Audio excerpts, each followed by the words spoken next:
Oke, good listeners, 92,9 FM Mix Radio. Selamat siang menjelang sore, dan apa kabarnya Anda di kesempatan sore hari ini?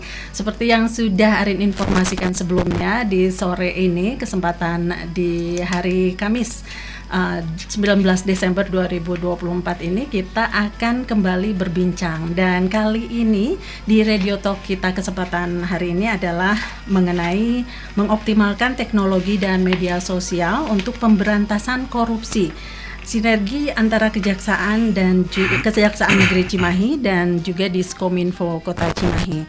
Dan untuk kesempatan kali ini telah hadir di studio Bapak Arif Raharjo SHMH sebagai Kepala Kejaksaan Negeri Cimahi. Selamat sore, Pak. Selamat sore. Iya, bagaimana kabarnya, Pak? Sehat-sehat? Alhamdulillah, damang. Iya, terima kasih sudah menyempatkan diri hadir dan menyapa good listeners ya, pendengarnya Mix Radio di kesempatan kali ini di sela-sela kesibukannya cukup padat ya di akhir tahun ini. Iya. Iya. Terima kasih juga sudah ya. mengundang kami dan senang bisa memenuhi undangan dari radio ini. Iya, terima kasih Pak. Nah, kita mungkin langsung ngobrol aja ya Pak, ini antara serius dan kita santai ya, sersan ya Pak. Sersan. Nah, ini kalau kita bicara mengenai korupsi ya Pak, ini korupsi ini kenapa sih kita concern sekali untuk memberantasnya? Apakah korupsi ini merupakan sebuah tindakan yang termasuk ilegal ya?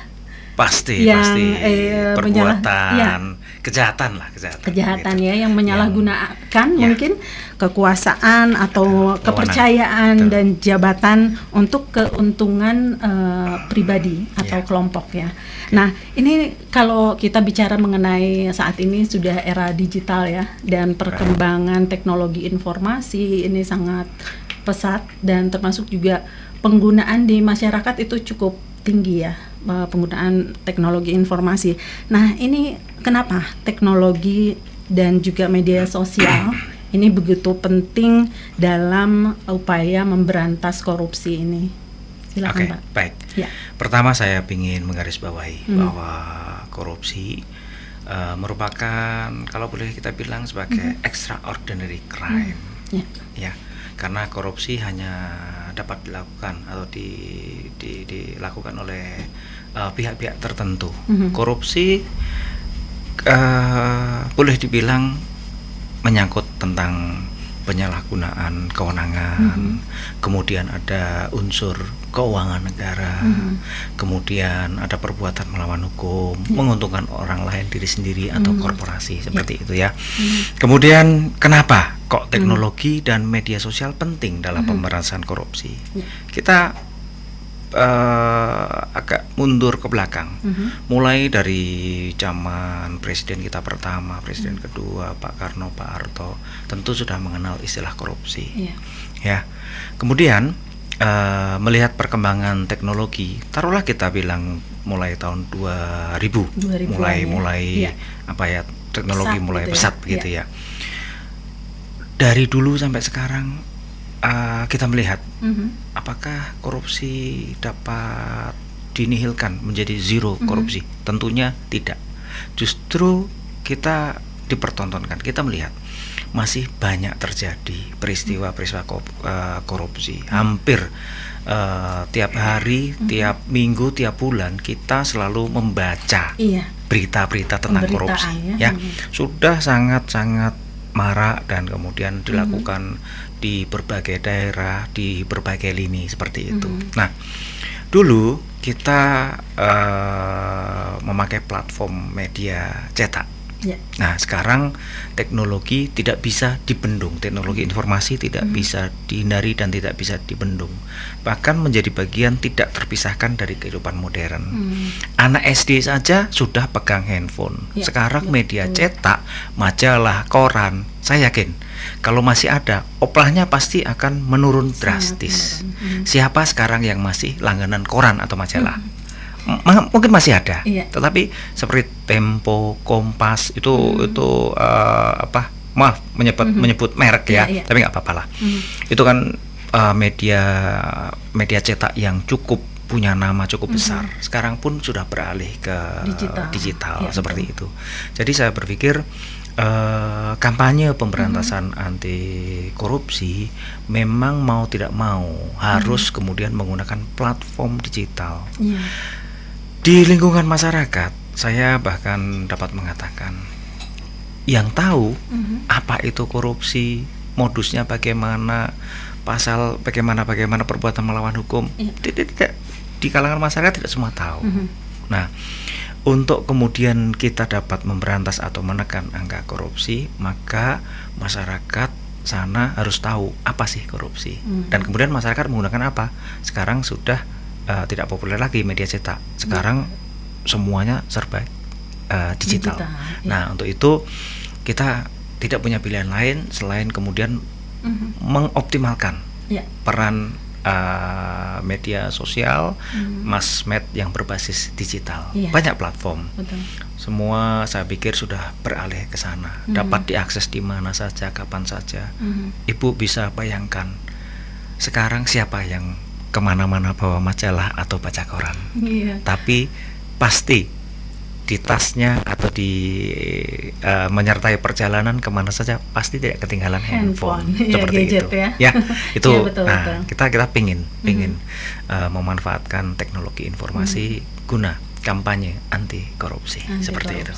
Nah, beberapa hari yang lalu juga Kota Cimahi ikut memperingati Hari Anti Korupsi Sedunia. Tanggal 9 Desember kemarin. 2024. Ya, rangkaiannya ada. Iya, betul. Nah, dengan mungkin semangat untuk memberantas korupsi itu ya, kalau dari pihak kejaksaan ini sendiri, bagaimana pihak kejaksaan memanfaatkan teknologi informasi ini untuk mendukung pemberantasan korupsi, terutama di Kota Cimahi ya? Kejaksaan tidak hanya berfungsi secara represif ya, pemberantasan, penindakan, tapi ada juga yang tidak kalah pentingnya yaitu preventif, pencegahan. Ya, betul. Pencegahan kami melakukan kampanye-kampanye yang tentunya tidak hanya dilakukan oleh kami, tapi menggandeng bersinergi dengan pemerintah kota, dengan aparat penegak hukum yang lain. Kami alhamdulillah di Pemkot Cimahi ini, di lingkungan Pemkot Cimahi didukung sepenuhnya. Kami digandeng oleh Kesbang Pol, terus kemudian Dinas Pendidikan, kemudian banyak yang kami lakukan. Masuk ke sekolah-sekolah, kemudian memberikan penyuluhan hukum, penerangan hukum kepada guru-guru, kemudian ke pesantren, ke gereja dan lain sebagainya, seperti itu. Dan untuk pemanfaatan teknologi informasi, kami juga mempergunakan platform medsos antara lain Instagram, YouTube, Facebook, TikTok, Twitter dan lain-lain. Kami kampanyekan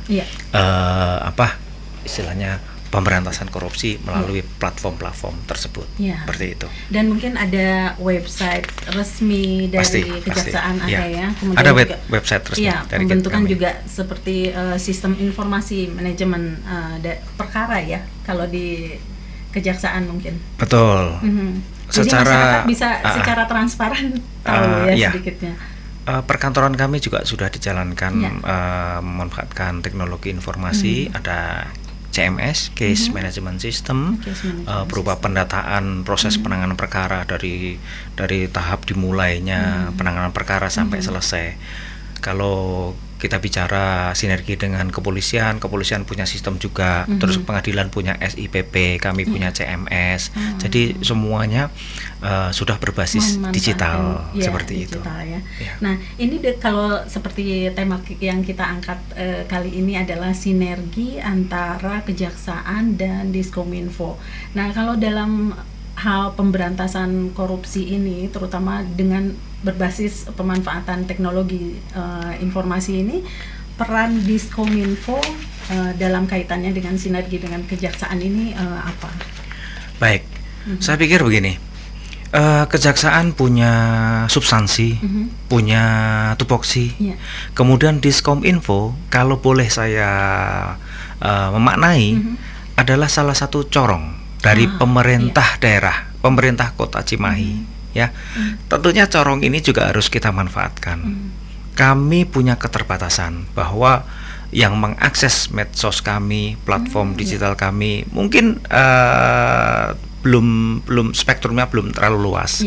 Tapi kalau kemudian kami bekerja sama dengan bergandengan tangan, bersinergi dengan Diskominfo, maka kampanye-kampanye anti korupsi tersebut yang kami gaungkan bisa lebih diakses lebih luas lagi kepada pegawai Pemkot yang jumlahnya ribuan mungkin ya. Kemudian pasti dari pegawai Pemkot tersebut juga ada keluarga. Jadi spektrumnya lebih luas lagi. Bisa lebih meluas kampanye lagi, kita bisa impact-nya lebih banyak lagi seperti itu. Dan mungkin pengelolaan media sosial yang juga merupakan website resmi, kemudian juga media sosial seperti Instagram atau yang lainnya yang dimiliki kejaksaan juga ada sinergi atau bantuannya dari Diskominfo untuk pengelolaannya mungkin karena sepertinya secara teknologi betul. Kami punya keterbatasan itu. Kami punya keterbatasan dan dari sisi sarana prasarana kami terbatas. Kemudian dari SDM kami pun SDM-nya terbatas baik dari jumlah, kemudian kalau kapasitas kompetensi kami rasa akan makin ditingkatkan lah dengan pelatihan sehingga mereka mempunyai kemampuan lebih untuk mengelola dan membuat konten. Istilahnya sekarang konten kreator ya. Konten kreatornya ya. Materi-materi substansi yang nanti ditayangkan, diposting di platform medsos tersebut bisa lebih menarik. Kami butuh peran atau kita bisa berpartner lah dengan Diskominfo. Diskominfo saya rasa diisi oleh SDM yang unggul. Kami bisa saja bekerja sama. Ayo kita bikin konten bareng sehingga bisa daya tarik gampang dicerna betul, oleh daya masyarakat tarik sepertinya. Menarik, kontennya betul. menarik sehingga diharapkan lebih banyak lagi warga masyarakat Cimahi itu yang akan bisa mengakses ke konten kami. Betul. Nah, dan sepertinya dengan adanya sinergi dan bukan hanya dengan Diskominfo ya, penegak kejaksaan sebagai penegak hukum ini juga bersinergi dengan berbagai elemen seperti yang tadi Bapak sebutkan ya untuk dalam hal pemberantasan korupsi ini. Oke, dan kita mungkin nanti akan berbincang lagi lebih jauh mengenai bagaimana caranya sih sebetulnya media sosial ini bisa berperan untuk memberantas korupsi, kemudian juga apakah masyarakat juga bisa ikut andil? Iya. Nah, nanti kita akan bahas setelah yang satu ini. Jangan kemana-mana, tetap di 92,9 FM Mix Radio. Oke, good listener, 92,9 FM Mix Radio. Jangan lupa perbincangan kita kali ini juga bisa Anda saksikan melalui Instagram, live Instagram di @kejari_Cimahi. Dan selain itu juga Anda bisa mendengarkan melalui 92,9 FM Mix Radio atau melalui streaming di www.929mixradio.com. Dan kita lanjut ya Pak perbincangannya. Nah, ini kalau kita lihat tadi di era sekarang, era digital, ada masyarakat, ada pengguna, kemudian juga ada media sosial, kemudian juga ada beberapa informasi yang mungkin diakses melalui media sosial itu. Kalau dalam kaitannya dengan pemberantasan korupsi ini ya Pak, ini bagaimana caranya media sosial bisa membantu untuk memberantas korupsi ini? Apakah dengan menginformasikan seperti yang tadi Bapak sebutkan secara transparan, kalau ada perkara korupsi yang mungkin sedang ditangani, ataukah pengaduan bisa lebih mudah gitu melalui media sosial yang tersedia, atau bagaimana peran media sosial ini? Baik, kalau bicara pemberantasan tentunya juga tidak bisa dilepaskan dari pencegahan. Pencegahan tentunya dapat kita lakukan kalau kemudian masyarakat, semua warga masyarakat paham korupsi itu apa, bentuknya seperti apa, dan lain sebagainya. Nah, itu kami membuat atau melakukan kampanye-kampanye anti korupsi yang diharapkan dapat meningkatkan pemahaman masyarakat dan kemudian menumbuh kembangkan budaya anti korupsi. Dari situ dulu. Kemudian kalau bicara tindakan represif, maka keterlibatan atau peran serta masyarakat tentunya dijamin oleh undang-undang. Masyarakat dapat membuat laporan atau menyampaikan laporan dugaan tindak pidana korupsi, tapi tentunya ada syarat-syarat, ada ketentuan-ketentuan, seperti ada prosedur-prosedur seperti itu, identitasnya jelas, objek dilaporkannya juga jelas. Saya pikir undang-undang sudah memuat itu, dan harapannya laporan-laporan peran serta masyarakat ini objektif, sehingga memang benar-benar dapat ditindaklanjuti. Kita juga akan meminimalkan kok. Kalau misal pelapornya tidak dapat menunjukkan identitas yang jelas, hanya surat kaleng, itu kemudian juga secara ketentuan undang-undang dapat dikesampingkan. Jadi identitas pelapor jelas, objek yang dilaporkannya jelas, dugaannya jelas. Jadi kita juga pengen mengedukasi, kalau kita pengen berperan melaporkan, itu juga harus responsibel, tanggung jawab terhadap materi yang disampaikan. Tidak hanya sekedar dugaan-dugaan, dugaan-dugaan yang tidak berdasar, seperti itu. Buktinya harus jelas juga ya. Ya, kalau masalah bukti nanti kita tugas jaksa lah, tugas penyidik lah yang akan mengumpulkan. Tapi setidaknya tidak berbobot lah, seperti itu. Tidak asal-asalan, tidak terus kemudian didasari dengan motif yang kita hindarkan dari konflik of interest lah, seperti itu. Kan banyak juga ya konflik kepentingan yang ada seperti itu, melaporkan karena kalah tender seperti itu. Saya pikir nggak fair, seperti itu ya.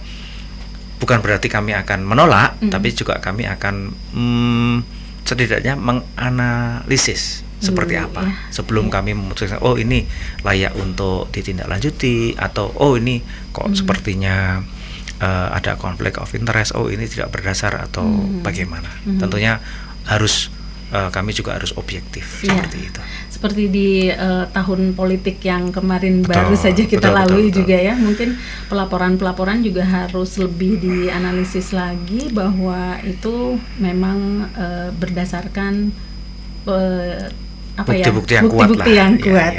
Betul. Nah, ini dalam memanfaatkan teknologi dan media sosial ini ya, oleh pihak kejaksaan dan juga bersinergi dengan Diskominfo, sekali lagi ini pastinya dalam pelaksanaannya seperti yang tadi Bapak sebutkan, dalam proses pencegahan, edukasi untuk masyarakat gitulah, membangkitkan literasi juga, ini pasti banyak tantangannya Pak. Banyak kesulitannya mungkin ya. Nah, ini apa saja tantangan yang dihadapi oleh pihak kejaksaan dalam memanfaatkan teknologi dan media sosial ini?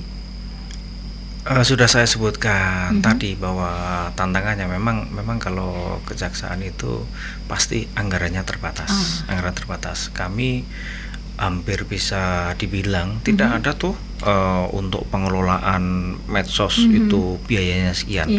Kami nggak ada. Jadi paling yang bisa kami lakukan memanfaatkan platform media sosial yang ada dengan anggaran yang terbatas, paling misal lah, kalau anak sekarang bilang pakai data, ya kan, udah di kantor udah aman lah itu. Itu pun terbatas sekali. Setahun anggarannya nggak sampai 30 juta itu untuk pakai data yang kami share, kami bagi ke semua bidang, bukan hanya untuk kepentingan satu ini saja, karena penyelenggaraan perkantoran yang tadi saya bilang case management system, terus kemudian kami sudah memakai tanda tangan digital, namanya CPD, itu juga pakai terlayani di satu anggaran itu, seperti itu. Nah, kalau di fenomena di masyarakatnya ini Pak, kalau itu di sisi kejaksaannya mungkin ya, kalau kan ini menghadapi juga gejolak yang ada di masyarakat, kemudian juga fenomena yang terjadi di masyarakat. Ini kalau di sisi masyarakatnya sendiri, setelah dilakukannya upaya-upaya untuk memberantas korupsi melalui sosialisasi, kemudian juga tadi ya edukasi kepada masyarakat. Ini kalau dari sisi masyarakatnya, tantangannya apakah sudah mulai teredukasi atau tersampaikan kah gitu tujuannya? Gimana, Pak? Ya, memang kami mulai taruhlah belum lama. Ya. Belum lama, terus kemudian follower kami Ya. di IG, YouTube, Facebook mungkin belum banyak lah ya, belum banyak. Keaktifannya juga Ya, mungkin betul belum betul. ini ya. Dari respon. situ juga terlihat ya, respon feedback masyarakat ada saja, saja. Dan kami senang kok menanggapi respon atau feedback dari masyarakat. Jadi sebenarnya kalau saya mendorong kepada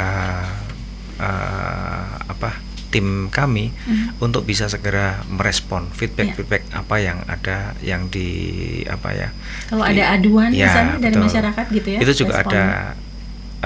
Saya berusaha semaksimal mungkin, secepat mungkin untuk segera merespon. Kami juga ada hotline khusus untuk menampung pengaduan-pengaduan yang dari masyarakat seperti itu. Hotline-nya di ada teleponnya. WA. Nanti akan kita sampaikan di akhir perbincangan ya. Nanti betul. nanti saya sampaikan. Ya. Nah, ini kalau dari mungkin pelatihan kemudian juga yang nyata, yang konkret gitu ya, upaya-upaya dari kejaksaan untuk terutama menyampaikan kemudian mensosialisasikan itu biasanya ke forum atau misalnya tingkatan. Di kami yang mendasar ada program yang namanya penyuluhan hukum dan penerangan hukum. Kemudian di sisi lain kami juga ada namanya jaksa menyapa. Ini mungkin bisa termasuk dikatakan jaksa menyapa. Kemudian ada jaksa masuk sekolah, ada jaksa masuk pesantren dan lain-lain. Itu bagian dari penerangan dan penyuluhan hukum. Nah, kemarin saya mendorong kepada anggota staf di Intel untuk membuat begini, Bu. Ketika kami door to door, misal ke sekolah, kemudian forum di kelurahan atau di kecamatan, kepada aparatur sipil negara, kami tentunya punya materi, menyampaikan suatu materi, baik itu anti korupsi, terus kemudian anti bullying, terus kemudian pelindungan anak dan perempuan, dan banyak materi. Nah, itu saya mendorong kepada anggota saya untuk membuat sebuah materi yang kemudian nanti akan bisa diakses lewat platform media sosial kami. Kami cantumkan di IG, kami cantolin di website, dan bahkan saya pun mendorong supaya materi ini bisa diakses secara luas, kasih ke kelurahan, kasih ke sekolah dan lain-lain. Tentunya berdasarkan ini ya, audiens yang kami datangi seperti itu. Dan mungkin ada juga aplikasi-aplikasi yang mungkin dibuat berdasarkan layanan yang diberikan oleh kejaksaan gitu ya. Seperti mungkin banyak ya. Banyak aplikasinya banyak. Dan itu mungkin mempermudah untuk masyarakat bisa mengakses ya. Ya, nah ini kalau dalam keterlibatan masyarakat yang seperti tadi Bapak sebutkan, mungkin dari media sosial yang dimiliki kejaksaan, kalau secara respon atau secara feedback mungkin belum terlalu banyak ya, tapi diupayakan bahwa itu bisa terlayani secepatnya, gitu ya. Betul. Lebih banyak respon ketika tim kami, baik itu dari Intel, kemudian saya terkadang juga turun sendiri itu ke satu forum, feedback atau respon tuh lebih banyak secara langsung di forum itu. Kalau secara dari medsos mungkin ada, tapi nggak sebanyak. Nah, ketika saya atau tim selesai menyampaikan suatu materi, itu pasti ada pertanyaan yang muncul dari audiensnya. Itu lebih banyak di situ, dan saya jawab langsung seperti itu. Dan itu pun forum seperti itu, penyuluhan penerangan hukum, live IG juga. Jadi ada juga yang komen, bisa dilihat lagi. Terus kemudian nanti kami buat semacam siaran di YouTube, kami posting di YouTube, mungkin penggalan-penggalannya seperti itu. Biar nanti masyarakat bisa komen ya. Banyak isu-isu yang ditanyakan, tidak hanya anti korupsi. Kemarin kita belum lama ya, yang viral di media sosial, di berita, di pemberitaan, guru SD di Konawe. Jadi guru-guru pun merasa terancam. Kok rasa-rasanya guru ini nggak boleh memberikan hukuman, sebatas mana boleh menghukum seperti itu. Kok terus kalau memberikan hukuman malah gurunya jadi korban. Betul. Nah, ya inilah yang kemudian dilaporkan, betul dilaporkan dan kemudian harus kami jawab. Saya rasa itu guru juga harus mendapatkan perlindungan hukum. Bahwa kemudian isunya guru memberikan hukuman, kemudian orang tua siswa melaporkan balik.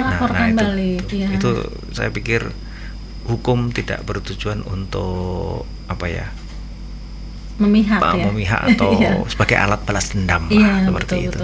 Nah, ini mungkin jadi dengan adanya pengembangan teknologi informasi, kemudian media sosial, juga peran kejaksaan sebagai penegak hukum ya Pak. Ini bisa lebih dipahami oleh masyarakat, tapi bukan untuk menakut-nakuti gitu ya. Jadi mereka malah merasa terayomi gitu ya. Betul. Saya pikir tadi sudah saya sebutkan ya. Selain represif, penindakan, bahwa pencegahan adalah satu hal yang tidak kalah penting dan menurut saya jauh lebih mulia seperti itu. Jadi kami juga menampilkan wajah-wajah penegakan hukum yang humanis. Tidak terus kemudian kaku, menakutkan, galak atau bagaimana. Dulu mungkin orang main kejaksaan itu sudah mikir dulu, ini atau dipanggil untuk diminta keterangan sebagai saksi atau apa, sudah takut duluan seperti itu. Tapi kami mencoba merubah wajah penegakan hukum sehingga semakin humanis. Betul. Oke, good listeners, dan mungkin kita akan jeda dulu sejenak sebelum kita lanjut di sesi terakhir perbincangan kita. Jangan kemana-mana, tetap di 92,9 FM Mix Radio. Oke, good listener, 92,9 FM Mix Radio. Kita sudah sampai di sesi terakhir perbincangan kita, masih mengenai mengoptimalkan teknologi dan media sosial untuk pemberantasan korupsi. Dan ini merupakan sinergi dari Kejaksaan dan juga Diskominfo Kota Cimahi. Nah, Pak, mungkin sebagai terakhir ya untuk good listener semua dan juga warga Kota Cimahi, mungkin ada himbauan kemudian juga harapan dari Bapak mengenai sinergi ini, terutama dalam hal pemberantasan korupsi. Silahkan disampaikan. Jadi kami sangat berterima kasih kepada Diskominfo Pemkot Cimahi yang telah bersinergi dengan kami ya. Tentunya kami juga berharap bahwa sinergi antara Kejaksaan dan Diskominfo ini dapat terus ditingkatkan untuk menciptakan ekosistem pemberantasan korupsi yang lebih efektif, transparan, dan partisipatif. Dukungan teknologi dan media sosial, kami optimis bahwa masyarakat akan semakin terlibat dalam menciptakan budaya anti korupsi dan mendukung terciptanya pemerintah yang bersih dan akuntabel. Peran masyarakat sangat penting dalam pemberantasan korupsi, salah satunya dengan berpartisipasi aktif dalam dialog terbuka. Dialog ini memungkinkan masyarakat untuk memberikan masukan, melaporkan dugaan praktik korupsi dan menyuarakan kampanye pemberantasan korupsi. Selain itu, kami juga menyediakan kepada publik hotline di nomor WA 0851 5540 9070. Langsung saja ke situ masyarakat. Jangan sungkan-sungkan, jangan ragu-ragu, jangan ada lagi ketakutan ya. Angker gitu ya. Langsung saja. Kalau datang masih ada sungkan takut-takut, kami menyediakan hotline itu. Itu semua untuk kami sediakan untuk masyarakat. Dan partisipasi masyarakat yang aktif ini sangat penting untuk menciptakan lingkungan yang bebas dari korupsi dan mendorong penegakan hukum yang lebih efektif. Dan terakhir, Kejaksaan Negeri Cimahi akan selalu berkomitmen mendampingi pemerintah Kota Cimahi dalam menjalankan pembangunan yang pada akhirnya nantinya akan dapat dinikmati oleh semua warga masyarakat Cimahi. Saya yakin Cimahi tidak kalah dengan Kota Bandung, dengan Kabupaten Bandung, dengan Purwakarta. Cimahi bagian dari Bandung Raya. Saya sangat tertarik dengan tagline Cimahi Campernik. Dan Kejaksaan Negeri Cimahi semoga dapat membantu Pemkot mewujudkan hal itu. Ya. Terima kasih. Ya. Terima kasih Pak. Jadi mungkin untuk seluruh warga Cimahi juga jangan sungkan sekali lagi untuk bisa melaporkan, kemudian juga datang ke Kejaksaan Negeri Cimahi agar juga bisa berpartisipasi aktif ya, terutama dalam hal pemberantasan korupsi nih. Selain hotline, kami juga menyediakan ruang konsultasi. Ruang konsultasi. Masyarakat dapat datang ke kantor, membawa taruhlah isu atau persoalan hukum apa saja. Nanti kami akan layani. Ada jaksa di Intel, ada jaksa di Datun, Pidum, Pitsus yang akan melayani warga masyarakat yang datang ke Kejari Cimahi. Gitu ya. Jadi untuk seluruh good listeners dan juga warga Cimahi, jangan sungkan untuk mendatangi Kejaksaan Negeri Cimahi sebagai penegak hukum nih di Kota Cimahi ya. Oke, good listeners, dan perbincangan kita cukupkan sampai di sini. Mudah-mudahan kita bisa ketemu lagi ya Pak. Boleh? Insya Allah. Di perbincangan yang lain. Dan untuk kesempatan kali ini saya Arin Gasmara pamit dan sampai jumpa.